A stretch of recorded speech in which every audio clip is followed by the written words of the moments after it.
Everybody, would want to welcome everybody out to our backyard farming Flock Friday. Today, we're going to talk a little bit about manure and mortality, or M&Ms. I was told I can't use their logo because that would have been bad, so we made our own, just M&Ms. So today, this is really kind of short because it's going to be more of a let's talk about this afterwards type of a thing than anything. But again, as always, we want to start off with our local disclaimer.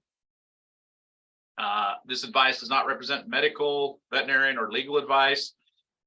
You need to seek competent veterinary or legal care. I should put that in there as well. And use of a website, product, or brand is not an endorsement. We do use a lot of different things. And again, it's what we have locally. It's not always, what you might have. So you might have something that's similar to it that you will be able to use on yourself.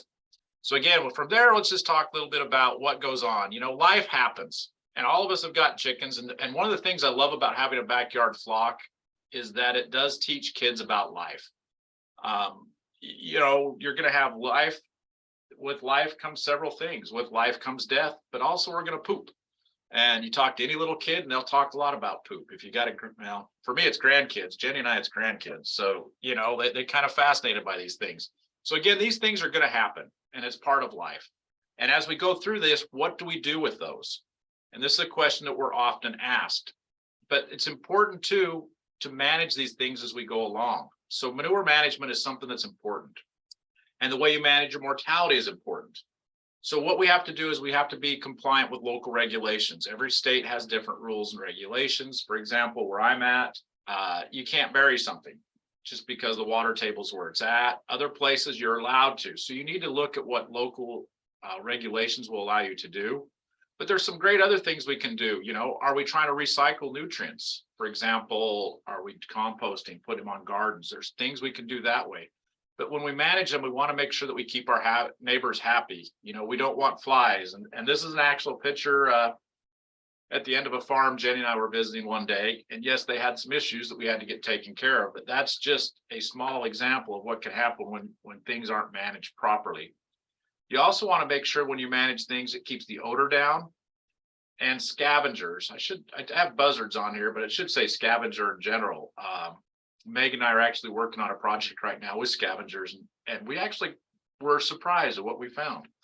We ended up finding eagles, and we actually got pictures of coyotes in an area where coyotes are very, just a very new area or very new to the area and rarely seen. So again, what is the manure? Why do we need to manage this? Well, it's nature's organic, slow release fertilizer. It's the original one. It's what we use out there. And chicken manure is actually very good in that as you look at this, you see that white cap that's on the end, that's uric acid. So it's a lot higher in nitrogen than say your manures from other animals. The nitrogen in those goes out in the urine. So here in the chicken, you have it all together. So it's a better, in some ways, it's a much better source of nutrients for your plant. So it's got nitrogen, phosphorus, potassium, calcium, magnesium, all these things are available in this manure. And so it's important that we have these and we utilize them properly. So what can you do with poo? Well, you can use it fresh on your garden. And a lot of people do that. I grew up with us doing it that way. That's something we've always done. However, when you do that, you have to remember that there is a chance of pathogens. If your chickens have salmonella or campylobacter, which to chickens are commensal, they're not a problem. Chickens can have it. They'll show no sickness. They'll just be living their lives out happy as bugs in a rug. But they do carry some pathogens that can spread to humans. So if you're going to spread it on the ground or in your garden, you want to spread it at least 90 days before harvest if an edible portion is above the ground. And again, so you want to make sure 90 days before any edible portion off the ground or 120 days before harvest if edible portion touches the ground. So if you're doing something like radishes or carrots or something like that, you can run into a lot of problems with the chance of getting some cross-contamination if things aren't washed really well. So we do encourage you to put it out well before harvest. If you're doing something like corn, sweet corn, it's high enough off the ground. Popcorn, they're really not going to be a problem at that point. So you can use them there. Another thing you can do is compost your manure. And when you do that properly, you can avoid the risk of any kind of contamination or foodborne illnesses. We'll talk about that a little more in a minute. Another place you can use them is on your shrubs. You can put them around. We use them a lot on blackberries. It works really well on our blackberry patches. And again, those are way up off the ground, so that's not a problem with coming in contact with them. So again, think about where you can use it in a safe and organized way. And again, you have these nutrients. Why go buy something that you already produce? So besides manure, you have birds. And these, we're going to talk about these kind of together. You know, your bird dies. Now, what are you going to do? And this is something that we tell everybody that's starting off in poultry to have a plan before you run into this problem. Here's this picture is a commercial type facility thing that can be used. But again, that's not something we're going to use on a small backyard flock. So again, some of the common methods are, again, composting them. That's a great thing to do. If we're composting our manure, we can add our mortality with that manure, and it composts very well. We can make a good compost. We're capturing those nutrients, and we can then turn around and reuse them on our small farm. Backyard incinerators, cremation, burning, those things are available as well. You also could put them in the garbage in some places and burial. So those are your options. We're going to talk a little bit about each one of those. So composting is one of the most environmentally friendly ways that we can actually deal with manure. It is an easy way to make sure that we, it's one of the easiest things we can do. It's environmentally friendly. When done correctly, there are a few disadvantages. It's a great way to capture the nutrients and reutilize them in our gardens or around our house. Like I said, our shrubs up in our berry bushes and stuff like that. The final product is safe to use on ground vegetables. The process can kill pathogenic bacteria. And again, composting, as you know, improves soil textures. Again, if we do compost, it does take some time, takes some labor, it takes some effort, and you do lose some of the nitrogen. Of course, it's going to be volatilized off as we're making that compost. The other thing to think of when you're going to do about composting is where are you going to put this compost pile? Don't put it next to your neighbor's kitchen window. Again, you want to put this, you know, someplace that's away from everything, as isolated as you can, but you'll be able to get water to it because you're going to need to add water to the area. Make sure that it's covered. If you don't cover it, what happens every time you get a rain, you can get your pile too wet, you can get leachate, you can have runoff that can cause you problems. So again, we do want to try and cover this area. We usually want to put it in a flat area that's away from water. We want to keep it away from any sources of water. So we don't want to put it next to a well or a pond or a creek. And compost piles will attract flies and they can combust. So we do actually have fact sheets out for our commercial growers talking about these problems that you can have when your manure pile catches on fire. And it does happen. I mean, I laugh, but it's actually a very serious thing and it's very hard to put out. So what is composting? Well, the United States Environmental Protection Agency defines it as composting is a controlled aerobic, which means it requires oxygen, process that converts organic matter to nutrient-rich soil amendment or mulch through natural decomposition. And I want to add to that science is, composting is both a science and an art. It is, you know, I can tell you the science, but again, it varies across the board what you have to do in your place because you're not going to use the exact same ingredients. You're not going to use the exact same moisture levels of things. So you have to look at things. It's something you learn as you go along. So what are you going to need? Well, you're going to need a source of carbon, and that could be something like leaves, corn stover, leftovers from your garden. Those are great sources of carbon. You can also use dried grasses. Those are good as well. Nitrogen sources, well, in our case here, we're talking about we have nitrogen in manure. We also have nitrogen in our dead birds. So there's our nitrogen sources. Moisture. Now, remember, we want moisture. One of the biggest problems people have is they don't get it moist enough. So you want to make sure that our moisture level runs about 50% moisture. And you want a big thermometer. And I say that because if we're going to be composting these things, we want to check our temperature. We want to make sure that temperature is getting up over 130 degrees for a couple of days, preferably up to about 140. And in the process of doing that, it kills all pathogens. So when we get it up high enough, we can kill the pathogens and it's safe to use. And again, you're going to need some space and something to turn it with. As we're working on small farms, backyard farms, it's real easy to turn these things with a shovel or a pitchfork. So there's not a lot you have to do to it. You're going to need some materials. When you compost, you know, we show the bucket picture here. This is what we show all our farmers on commercial farms. This is kind of the recipe. You know, you need some dead birds, you need bulky material or carbon, which would be sawdust, shavings. Some people also use straw. Straw is a very popular one. Straw works really well too because it allows air to infiltrate into the pile. However, It does kind of a pain in the butt to try and spread it out afterwards. So there's pluses and minuses to that. Your poultry litter from your chicken house, so from your coop, you want to add that, and you're going to need water and oxygen. And again, you're looking for about 50% moisture. You want to make sure that's moist enough that these aerobes are happy and that we can have this process of breaking down this material take place. If possible, you want to put it on something like a concrete pad or somewhere that's going to stop leaching and keep the area, you're able to keep the area clean. Again, that's just to prevent any contamination of the environment, because we are concerned about the, making sure that we contain this product. The pile can help prevent pets, have the pile so that it's contained, so you keep pets out of it, wild animals. There are some places that actually put their composting piles. Now, don't do this if you're composting mortality, but they put them inside their chicken runs and let the chickens stir and dig in them. And that's another way to do it. I've seen people do that. I've seen a lot of things on it.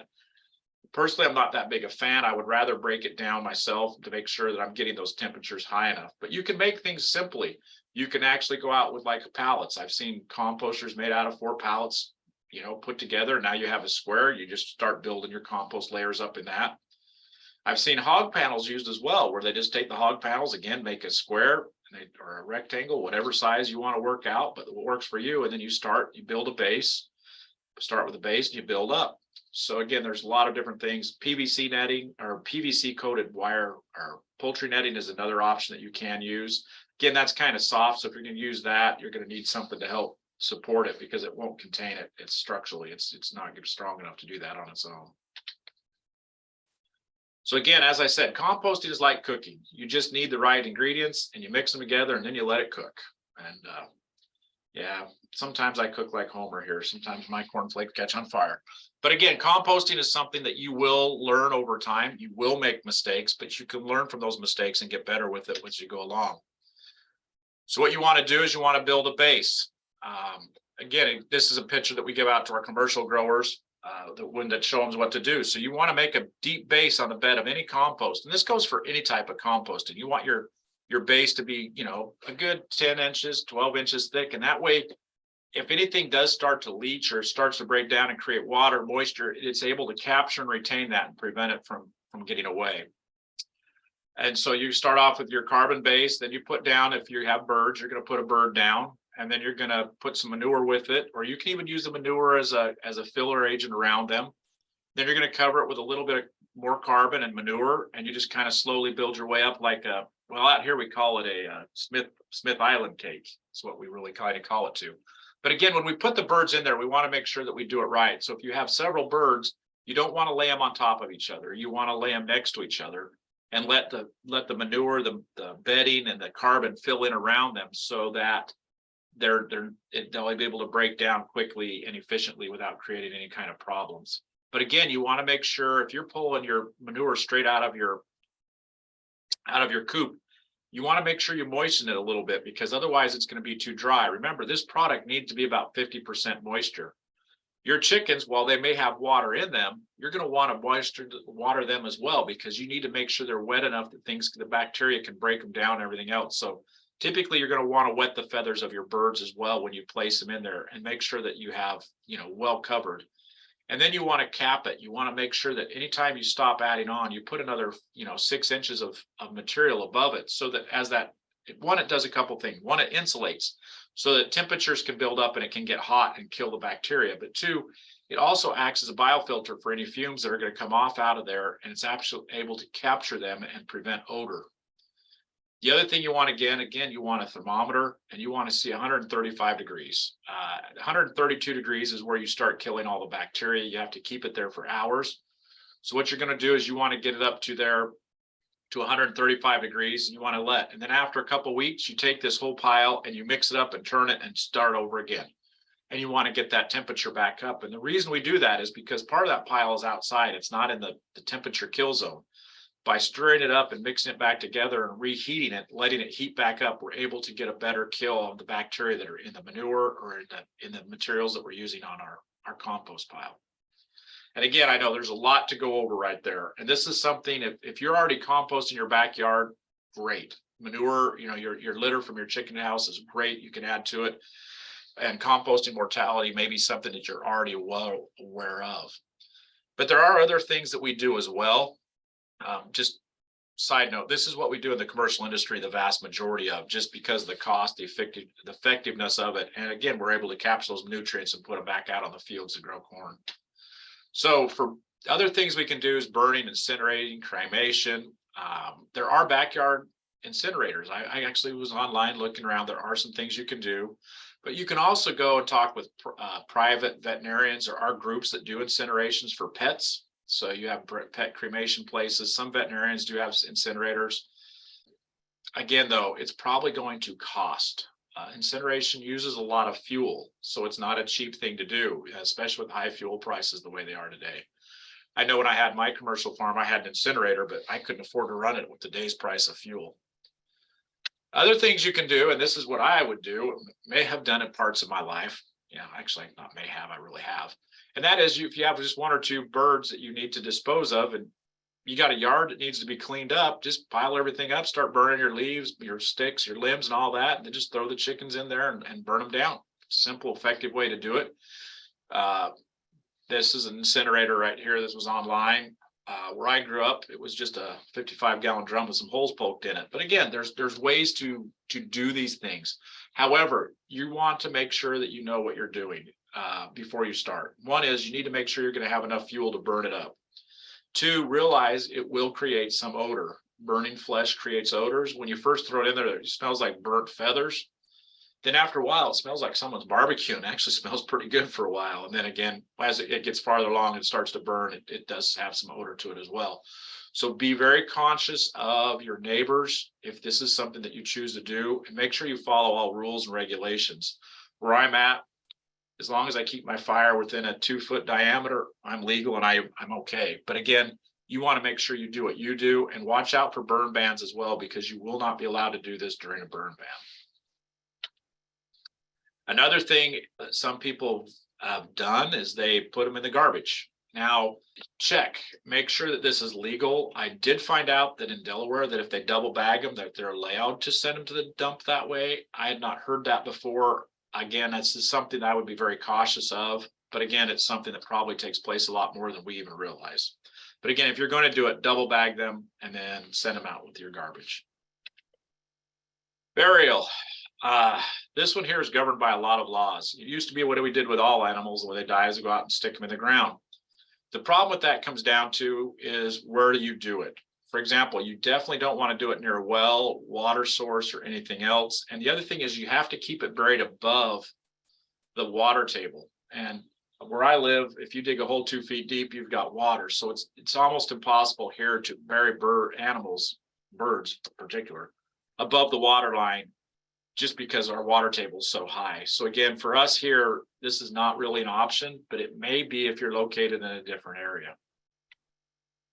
So again, be a good neighbor. Don't put your litter, your mortality, don't even put your chicken shack or coop or whatever you call it next to your neighbor's house. Keep things as far away from your neighbors as possible.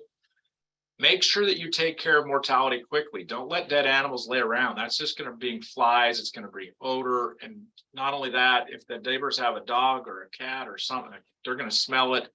Dogs in particular are notorious for grabbing dead animals. Could have buzzards as well, because they'll show up and start packing the trees around your house because they can smell these things. And as an example, there was a cat that was hit down the road from my house a while back. And when I came to work today, the trees around that area were just loaded. There was probably 20, 30 buzzards that had showed up for that. But it took a few days. Once the odor got out, they sure show up. So again, preventing odor will keep the buzzards away as well as other scavengers. And again, manage your litter, manage your mortality to prevent flies and odor.